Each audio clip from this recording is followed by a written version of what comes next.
Hello दोस्तों, नमस्कार। मेरा नाम अनूप मिश्रा है। आप सभी का आपके चैनल लर्न विद अलका में हार्दिक स्वागत एवं अभिनंदन है।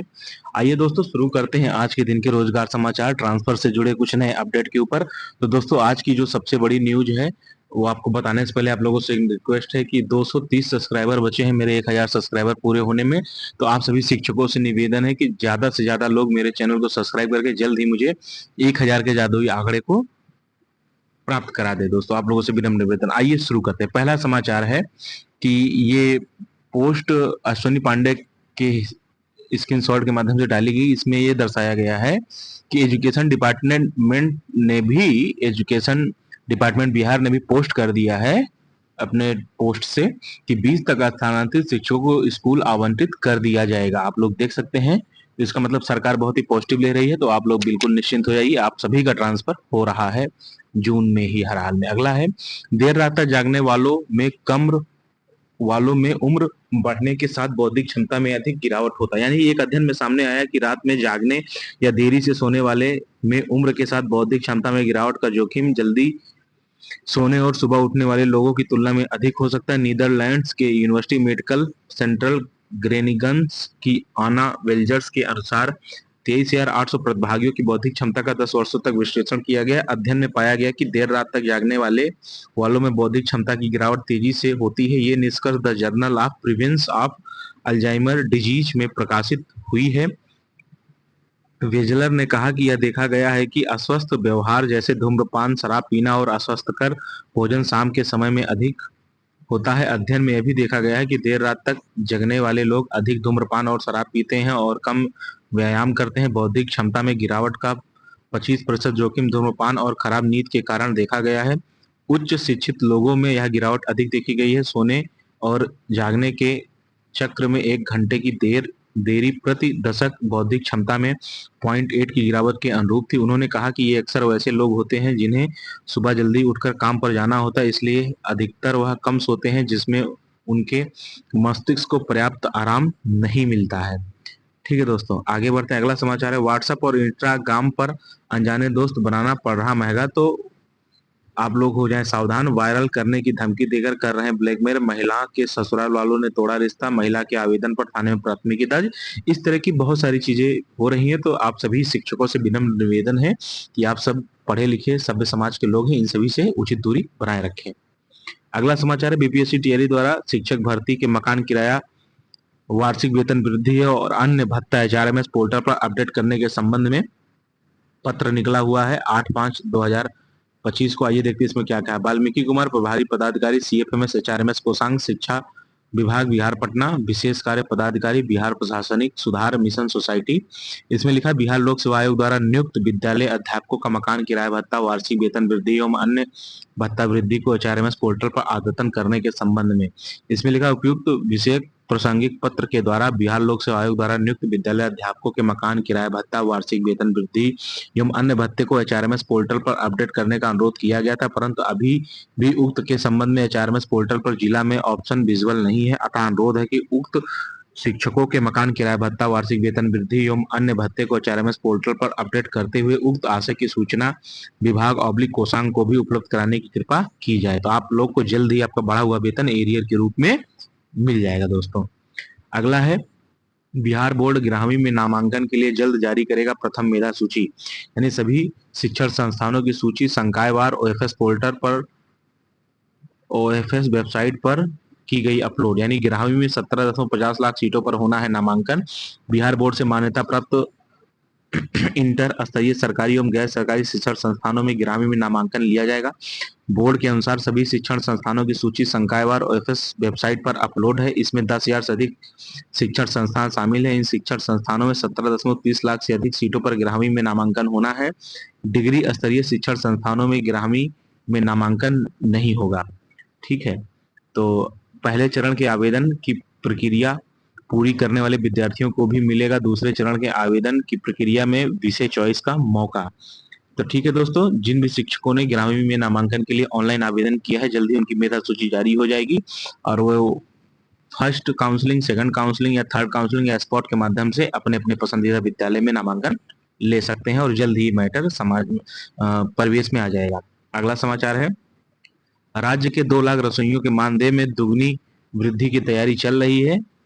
3,000 रुपए था, अब 400 रुपए अतिरिक्त भार पड़ेगा। जहां 4,000 था वहां 470 करोड़ रुपए अतिरिक्त भार पड़ेगा। इस तरीके से आपने दिया हुआ है। 3 से 8 हजार रुपए तक प्रतिमाह की तैयारी चल रही है। वर्तमान में 1650 रुपए मानदेय प्रतिमाह बिहार में भी रसोइयों को मिलता है। अकुशल मजदूरी की दैनिक न्यूनतम मजदूरी 424 रुपए है। 1 अप्रैल 2025 से राज्य में न्यूनतम मजदूरी प्रतिदिन अकुशल मजदूर के लिए 424 रुपए, अर्धकुशल को 440 रुपए, कुशल को 536 और अति कुशल मजदूर को 654 रुपए निर्धारित किया गया है। तमिलनाडु में सर्वाधिक 12.5 हजार रुपए मानदेय दिया जाता है। तो आप सभी रसोइयों का जल्द ही वेतन वृद्धि हो जाएगा। ठीक है। अगला समाचार है, इस महीने से एसएससी की आठ भर्तियों का नोटिफिकेशन जारी होगा। एसएससी की किन 8 भर्तियों का नोटिफिकेशन जारी होगा फॉर्म भरने के लिए, ये देख लेते हैं। तो सबसे पहले एसएससी फेज 13 की वैकेंसी आएगी 2 जून को। उसके बाद SSC stenographer group C group D की वैकेंसी आएगी 5 जून को। फिर कंबाइंड हिंदी ट्रांसलेशन का जो फर्स्ट फेज का पेपर है वो 5-6 से स्टार्ट हो जाएगा। कंबाइंड ग्रेजुएशन लेवल का 9-6 से स्टार्ट हो जाएगा। Sub inspector Delhi police central arm force का 16-6 से यानी 16 जून से। कंबाइंड हायर 10+2 का जो एसएससी का फॉर्म निकलता है 23 जून से होगा। एमटीएस एसएससी 2025 का फॉर्म 26 जून से होगा। Junior engineer civil mechanical electronical का 30 जून से फॉर्म भरना शुरू हो जाएगा। ठीक है। अगला समाचार है, अब सभी तरह की छुट्टी एचआरएमएस पोर्टल पर ही ली जाएगी। कार्यालय जिला शिक्षा पदाधिकारी गोपालगंज के माध्यम से निकला। ये पढ़ते हैं क्या समाचार है।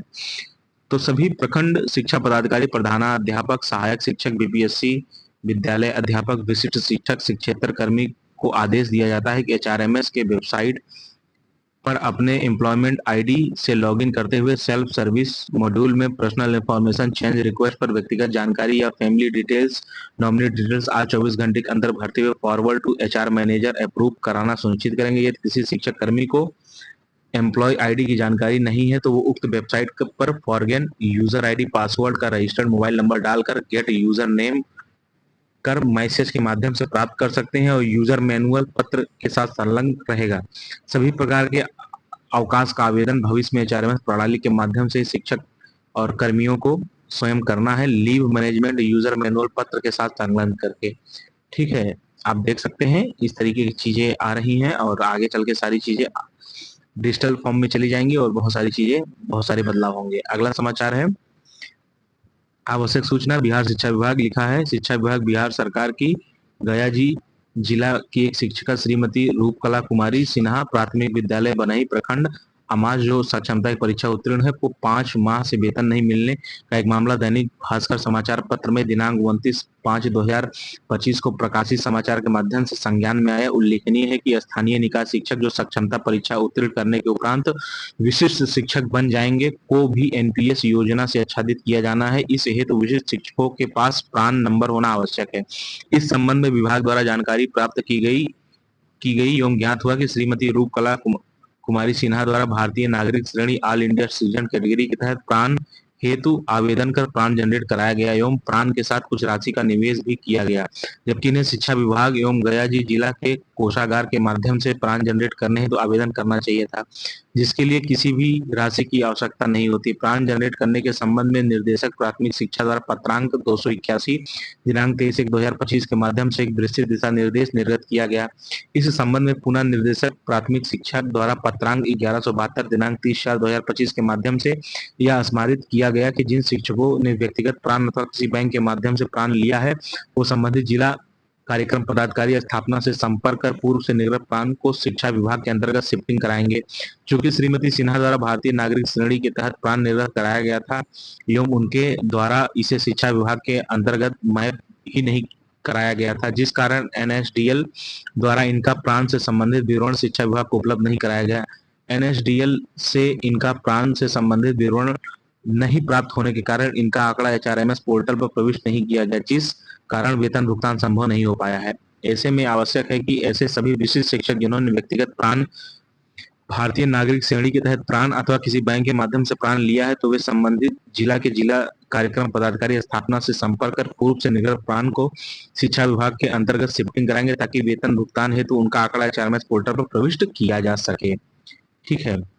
अगला समाचार ट्रांसफर पोस्टिंग से संबंधित है। इसमें लिखा है शिक्षकों ट्रांसफर पोस्टिंग से जुड़ी खबर। ट्रांसफर नहीं चाहने वाले शिक्षकों का नहीं होगा ट्रांसफर। कल सुबह तक पोर्टल पर सुधार के लिए खुलेगा ऑप्शन। ट्रांसफर रद्द करने के लिए अब नहीं लगाना होगा चक्कर।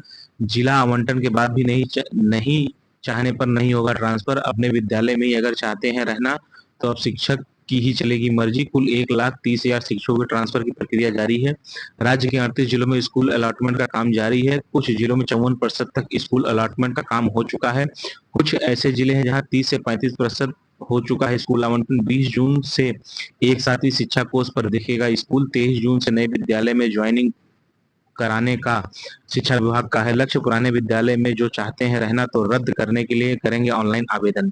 ठीक है दोस्तों, अगला समाचार है, प्रेस नोट है। इसमें लिखा है सप्तम केंद्रीय पुनरीक्षित वेतन संरचना में वेतन या पेंशन प्राप्त कर रहे राज्य सरकार के सरकारी सेवकों, पेंशन भोगियों, पारिवारिक पेंशन भोगियों को दिनांक 1/1/2025 के प्रभाव से 53% के स्थान पर 55% महंगाई भत्ता राहत की स्वीकृति दी जाती है। तो आप सभी को बढ़ा हुआ वेतन भी मिलेगा। अगला, शिक्षा विभाग ने शिक्षकों के अवकाश से संबंधित नियम जारी किया, गाइडलाइन। अब मातृत्व अवकाश या पितृत्व अवकाश जैसे अवकाश में भी शिक्षकों को नहीं रुकेगा वेतन। ये बहुत ही अच्छी बात है। जो भी पुरुष मातृत्व या पितृत्व अवकाश में है उनका 2-2, 3-3 महीने, 6-6 महीने वेतन नहीं आता है। अब उनको इस अवकाश में वेतन भी मिलेगा और साथ में वो अपने कार्य को भी संपादित अच्छे से कर सकेंगे। घर परिवार खुशहाल रहेगा। सरकार का एक अच्छा कदम इस तरफ। आइए देखते हैं क्या है समाचार। गर्मी की छुट्टी के बाद यानी 23 जून से शिक्षकों को अपनी छुट्टी के लिए देना होगा अब ऑनलाइन आवेदन। इस तिथि से विभाग ऑफलाइन मोड से दिए गए आवेदन पर विचार नहीं करेगा। ई शिक्षा कोष पर दे सकेंगे शिक्षक ऑनलाइन आवेदन। आकस्मिक अवकाश और विशेषावकाश पर लेना होगा सेम डे फैसला। बाकी के अवकाश और 7 दिन के अंदर लेना होगा फैसला। शिक्षा विभाग ने अवकाश स्वीकृत करने के प्राधिकार को भी स्पष्ट किया स्पष्ट। अब मातृत्व अवकाश या पितृत्व अवकाश जैसे अवकाश पर रहने पर भी नहीं रुकेगा शिक्षकों को वेतन। शिक्षा विभाग ने ऐसा निर्णय शिक्षकों को हित को देखते हुए लिया है। अब शिक्षा विभाग को अपनी छुट्टी के लिए नहीं लगाना होगा, शिक्षक को अपनी छुट्टी के लिए नहीं लगाना होगा डी ऑफिस का चक्कर। सरकार का एक सुनहरा कदम है शिक्षकों के तरफ। अगला समाचार है न्यूज मीडिया के माध्यम से। शिक्षकों को लेकर बड़ी खबर आ रही है। पोर्टल पर सुधार के लिए खुलेगा ऑप्शन। नहीं चाहने वालों का नहीं होगा ट्रांसफर। एसीएस से सिद्धार्थ का बड़ा फैसला। ट्रांसफर पोस्टिंग को लेकर बड़ी खबर आ रही है। कल सुबह तक पोर्टल पर खुलेगा ऑप्शन। आप सभी जिनको ट्रांसफर नहीं लेना है वो डाल सकते हैं कि आपको ट्रांसफर नहीं चाहिए। ठीक है, आइए दोस्तों, आज के मुख्य समाचार समाप्त होते हैं। आज के अन्य समाचार की तरफ बढ़ते हैं। छुट्टी से संबंधित एक पीडीएफ वायरल है, आइए उसको देखते हैं उसमें क्या है। ठीक है, किस प्रकार की कैसी कैसी छुट्टी किन शिक्षकों को मिलेगी उन सभी के बारे में इसमें डिटेल में सूचना दी। इसमें लिखा प्रेषक अमित कुमार पुष्पक, सरकार के उप सचिव, सेवा में सभी जिला शिक्षा पदाधिकारी महोदय, बिहार। विषय, राज्य के प्राथमिक, मध्य एवं उच्च माध्यमिक विद्यालयों में कार्यरत प्रधानाध्यापक, प्रधान शिक्षक, सहायक शिक्षक, विशिष्ट शिक्षक, विद्यालय स्थापक, स्थानीय निकाय के शिक्षकों को छोड़ कर के अवकाश की स्वीकृति के संबंध में उपयुक्त विषय के संबंध में कहना है कि राज्य के सरकारी विद्यालयों में पूर्व से विहित वेतनमान के सहायक शिक्षक, प्रधानाध्यापक कार्यरत है। वर्तमान में उच्च माध्यमिक विद्यालयों में बिहार राज्य उच्च माध्यमिक विद्यालय प्रधानाध्यापक नियमावली 2021 के तहत समय समय पर यथा संशोधित के तहत विद्यालय अध्यापक, बिहार विद्यालय विशिष्ट शिक्षक नियमावली 2023 के तहत विशिष्ट शिक्षक एवं प्रारंभिक विद्यालय प्रधान शिक्षक नियमावली 2024 के तहत प्रधान अध्यापक की नियुक्ति की गई। उक्त शिक्षकों को बिहार सेवा संहिता के नियमों के तहत अवकाश अनुमान्य किया गया, किंतु ऐसे दृष्टांत सामने आ रहे हैं कि विभिन्न जिलों में अवकाश की स्वीकृति की प्रक्रिया में एक रूपता, स्पष्टता एवं पारदर्शिता नहीं बरती जा रही है, जिससे उक्त शिक्षकों एवं प्रधानाध्यापकों को अवकाश स्वीकृत कराने में कठिनाई का सामना करना पड़ रहा है। अतः सम्यक विचारोपरांत अवकाश की स्वीकृति की प्रक्रिया को सुस्पष्ट, सुगम एवं पारदर्शी बनाने के उद्देश्य से अवकाश स्वीकृति की प्रक्रिया को निम्नवत रूप से निर्धारित की जाती है। अवकाश के प्रकार और इधर अवकाश स्वीकृति हेतु सक्षम प्राधिकार एवं ऐसे आवेदन पर विचार हेतु अधिकतम कालावधि क्या होगी। जैसे आकस्मिक अवकाश, तो आपको एक साल में 16 आकस्मिक अवकाश यानी कैजुअल लीव मिलेगा। तो क्या होता है ये देखते हैं। आकस्मिक अवकाश सामान्यतः प्रत्येक कैलेंडर वर्ष में 16 दिन अनुमान्य होता है, किंतु नई नियुक्ति के बाद नियुक्ति वर्ष के जितने महीने शेष बचे उस अनुपात में आपको आकस्मिक अवकाश मिलता है। ऐसे अवकाश सार्वजनिक अवकाश सहित लगातार 12 दिनों से अधिक अवधि के लिए स्वीकृत नहीं किया जा सकता। इसमें सहायक शिक्षक यानी बीपीएससी से जो आए हैं, विशिष्ट शिक्षक, विद्यालय अध्यापक के मामले में विद्यालय प्रधान एवं प्रधानाध्यापक या प्रधान शिक्षक या प्रभारी प्रधानाध्यापक के मामले में संबंधित प्रखंड के प्रखंड शिक्षा पदाधिकारी आवेदन समर्पित करने की तिथि को ही सक्षम पदाधिकारी के द्वारा इस पर निर्णय लिया जाएगा, नहीं तो आपका अवकाश अपने आप स्वीकृत मान लिया जाएगा। अगला है विशेषावकाश। ये एक साथ महिलाओं को 2 दिन के लिए मान्य होता है, बीच में संडे या कोई छुट्टी आती है वो भी काउंट होता है। इसमें क्या है, तो इसमें सहायक शिक्षक, विशिष्ट शिक्षक, विद्यालय अध्यापक के मामले में विद्यालय प्रधान एवं प्रधानाध्यापक, प्रभारी प्रधानाध्यापक के मामले में संबंधित प्रखंड के प्रखंड शिक्षा पदाधिकारी आवेदन समर्पित करने की तिथि से ही सक्षम पदाधिकारी के द्वारा इस पर निर्णय लिया जाएगा। यानी जिस दिन सीएल या एसएल मतलब एसएल या सीएल के लिए आप आवेदन करेंगे आपको उसी दिन मिल जाएगा। और इसमें क्या है, इस सार्वजनिक अवकाश सीएल को मिलाकर 12 दिन से अधिक नहीं होना चाहिए। अगला है मातृत्व अवकाश या प्रसव अवकाश। इसमें क्या है, बिहार सेवा संहिता के नियम 220 एवं वित्त विभाग के परिपत्र संख्या 9889 दिनांक 1/12/2015 के आलोक में 2 से कम जीवित संतान वाली महिला सरकारी सेवा की छुट्टी प्रारंभ की तिथि से 180 दिन की अवधि के लिए मातृत्व या प्रसव अवकाश देय होता है। इसमें लिखा जिला शिक्षा पदाधिकारी द्वारा ऐसे आवेदनों की प्राप्ति की तिथि से 7 कार्य दिवस के अंदर ही इसकी स्वीकृति अस्वीकृति का निर्णय लिया जाएगा। अवकाश स्वीकृत कराकर अवकाश अवधि में रहने वाले ऐसे कर्मियों के मासिक वेतन भुगतान के क्रम में अवकाश से लौटने की प्रतीक्षा नहीं की जाएगी, बल्कि उनका वेतन बिना रोक के प्रतिमाह नियमित रूप से भुगतान किया जाएगा। शिशु देखभाल अवकाश, यानी कि अगर आपको कोई बच्चा है उसका देखभाल करना है तो इसमें लिखा है अवयस्क संतान वाली महिला कर्मचारियों को उनके संपूर्ण सेवा अवधि के दौरान केवल 2 संतान तक उनकी परीक्षा, बीमारी की दशा, पालन पोषण या देखभाल के लिए 2 वर्ष यानी 730 दिन की शिशु देखभाल छुट्टी दी जा सकती है। अगर कोई टुकड़े टुकड़े में शिशु देखभाल करने के लिए छुट्टी लेता है तो एक कैलेंडर वर्ष में 3 बार से ज्यादा छुट्टी की स्वीकृति नहीं दी जाएगी।